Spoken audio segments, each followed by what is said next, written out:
Hello friends, story channel में आप सबका स्वागत है। आइए सुनते हैं आज की कहानी। मेरे पति को हर रात दूध पीने की आदत थी। उनका दूध पिए बिना नींद ही नहीं आती थी, लेकिन कभी कभी मैं घर के कामों में इतना बिजी हो जाती थी कि मैं उनकी इस आदत के बारे में भूल ही जाती थी।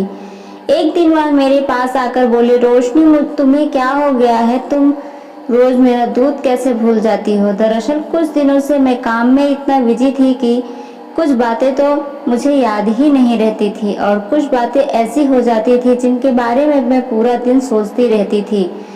उनकी बात सुनकर मैं एकदम से घबरा गई और किचन में आ गई। मैं दूध गर्म किया और वापस अपने कमरे में जाने लगी। तभी मैंने सुना कि सास ससुर के कमरे से अजीब सी आवाज आ रही है। वह बार बार कह रही थी कि अब बस भी करो, मैं बहुत थक गई हूँ। उस वक्त उनके साथ कमरे में कोई और भी था जिसने कहा, अभी मैंने ऐसा भी क्या कर दिया है जिससे तुम थक गई हो? अब आओ, मेरे पास आओ। या सारी आवाज सुनकर तो मेरे हैरान परेशान रह गई थी और मैं वापस आकर मैंने अपने पति को दूध पिलाया और हम दोनों सोने के लिए लेट गए। मेरे पति तो सो चुके थे, लेकिन जैसे ही मैं सोने वाली थी वही आवाज है फिर से आने लगी। मैं यही सोच रही थी कि कैसे मेरे ससुर देखने में बहुत ही दुबले पतले से हैं, लेकिन वह तो सासू माँ की चीख ही निकाल देते हैं। मैं भी बिल्कुल ऐसा ही पति चाहती थी जो भी मेरा भी ठीक है निकाल दे, लेकिन मेरा पति तो शुरू होते ही खत्म हो जाता था और इस बात पर ध्यान भी नहीं देते थे कि मैं खुश हुई हूँ या नहीं। यही सब सोते सोते कब मेरी आंख लग गई मुझे पता ही नहीं चला। सुबह उठकर जब मैं किचन में गई तो मेरी सासू माँ अपने लिए चाय बना रही थी। उनको देखकर फिर से मेरे दिमाग में वही सारी आवाज गूंजने लगी। उनकी शक्ल देखकर ही पता चल रहा था कि उन्होंने रात में कितना अच्छा समय बिताया है। थोड़ी देर बाद मेरे ससुर जी भी आ गए। सासू माँ ने उनको भी चाय बना कर दे दी और वह दोनों अपने कमरे में चले गए। मैं भी घर के कामों में बिजी हो गई। दोपहर में मैंने खाना बनाया और सब खाना खाकर अपने अपने कमरे में चले गए।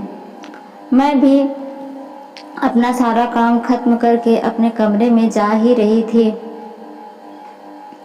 तभी अपने सामने का नज़ारा देखकर मैं हैरान ही रह गई। सासू माँ के कमरे से फिर से वही सारी आवाज़ आ रही थी जो कल रात को आ रही थी।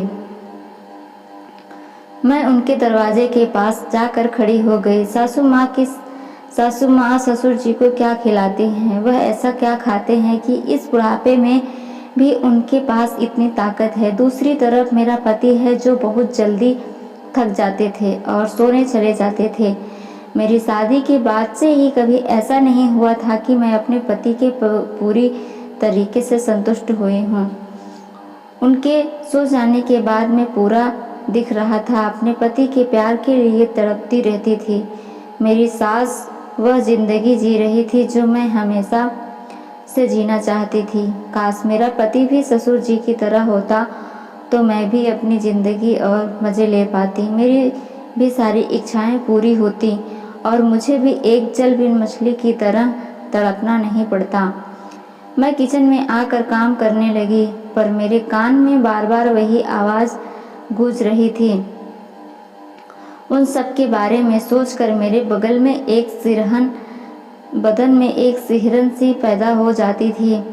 मैं भी उसके लिए तब तड़प उठी थी जो मुझे कभी मिला ही नहीं। एक बार मैं अपने कमरे में बैठी यही सब सोच रही थी, तभी मेरे दिमाग में ख्याल आया कि क्यों ना मैं अपनी सासू माँ के कमरे में झांक कर देखूं। मेरे दिल में उन दोनों को देखने की इच्छा हो रही थी।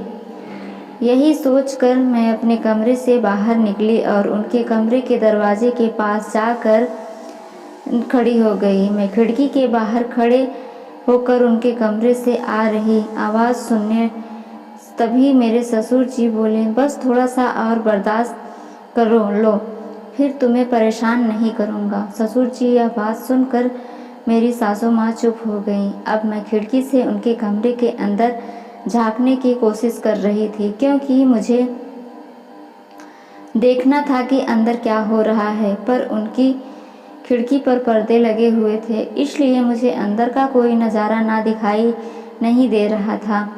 मैं उदास होकर वापस अपने कमरे में आकर बैठ गई। जैसे ही मैं अपने बिस्तर पर जाकर बैठी ही मेरी पति एक अजीब सी आवाज़ में मुझसे पूछा, रोशनी, इतनी रात को तुम कहाँ गई थी? वह सब भरी नज़रों से मेरी तरफ देख रहा था और कहने लगे, मैं इतनी गहरी नींद में भी नहीं सोया था कि अगर तुम मुझे छोड़कर चली जाओ तो मुझे नहीं पता चलेगा। अब बताओ कहाँ गई थी? मैंने घबराई हुई आवाज़ में कहा। मुझे कमरे में घुटन महसूस हो रही थी, इसलिए बाहर हवा खाने गई थी। वह बोले, अगर तुम्हारी तबीयत ठीक नहीं थी तो तुम मुझे बता देती। इतनी रात को कमरे से बाहर जाने की क्या ज़रूरत है? इतना कहकर वह फिर से सो गए। अपने पति को नहीं बता सकती थी कि मेरे मन में किस तरह के तूफान आ रहे हैं और उन्होंने जानने की कोशिश भी नहीं की। एक दिन मेरे पति ने कहा कि उनको ऑफिस के काम की वजह से 2-3 दिन के लिए शहर से बाहर जाना पड़ेगा। सच कहूँ तो यह सुनकर मैं बहुत खुश हुई थी, क्योंकि मेरे दिमाग में यही चल रहा था कि अब मैं आराम से सासू माँ के कमरे में झांक पाऊंगी। मैं अपने पति के जाने की तैयारी शुरू कर दी। उनका टिफिन तैयार किया, उनका बैग पैक किया और थोड़ी ही देर बाद निकल गए। पति के जाने के बाद मैं रात के खाने की तैयारी करने लगी। मैं जल्दी से खाना बनाया और अपने सास को खिला दिया। खाना खाकर दोनों टहलने चले गए। मैं उन्हें देखकर हैरान थी कि इस उम्र में भी वह दोनों कितना खुश रहते हैं। उन दोनों के बीच का प्यार साफ साफ दिखाई देता है। ससुर जी अपने मन की सारी बातें सासू माँ से शेयर किया करते हैं। दोनों के बीच का प्यार आज भी जिंदा है।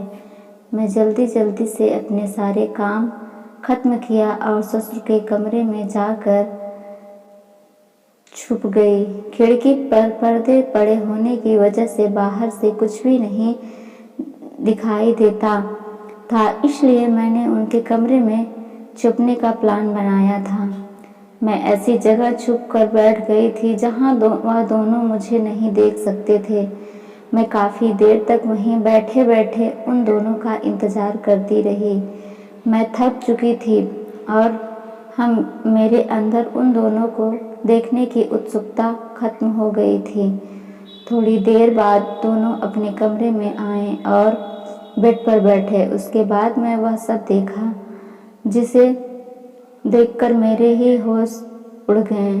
ससुर की सासू माँ को खुश करने के लिए हर तरह के प्रयास कर रहे थे। वह अपनी खुशी के साथ साथ सासू माँ की खुशी का भी ध्यान रख रहे थे और यह देखकर मैं सोच रही थी कि मेरे ससुर सासू माँ से कितना प्यार करते हैं, जबकि मेरे पति तो मुझे खुश तक नहीं रख पाते हैं।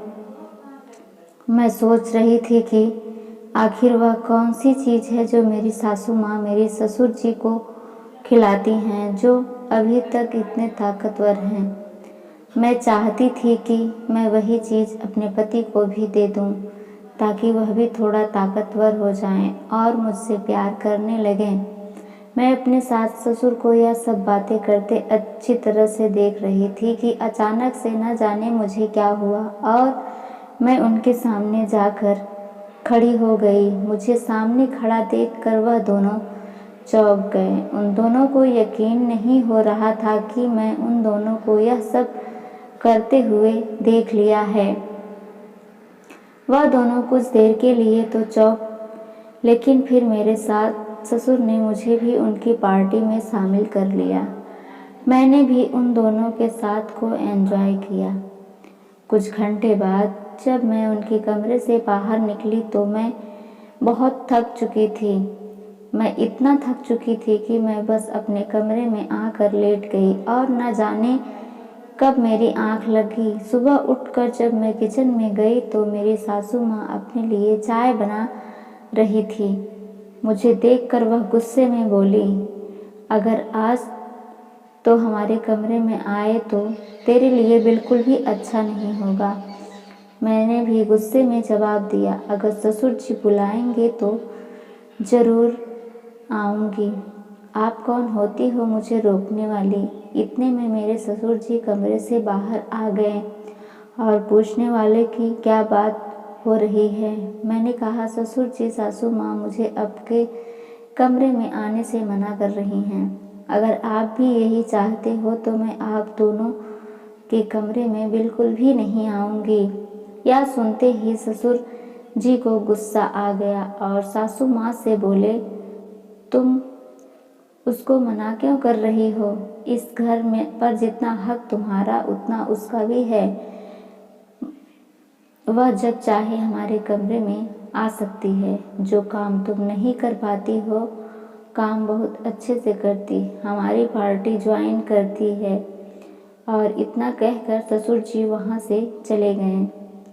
अब मैं रोज़ ही उनके कमरे में जाना शुरू कर दिया।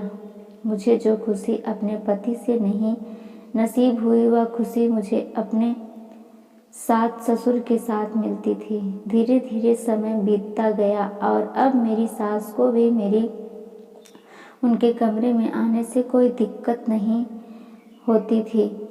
कमेंट करके ज़रूर बताइए कि आपको यह कहानी कैसी लगी। अगर आपको यह कहानी पसंद आई हो तो इसे लाइक करें, शेयर करें, सब्सक्राइब करें। आगे भी ऐसे ही रोमांचक कहानी के लिए हमारे चैनल को सब्सक्राइब करें और बेल आइकन दबाना ना भूलें।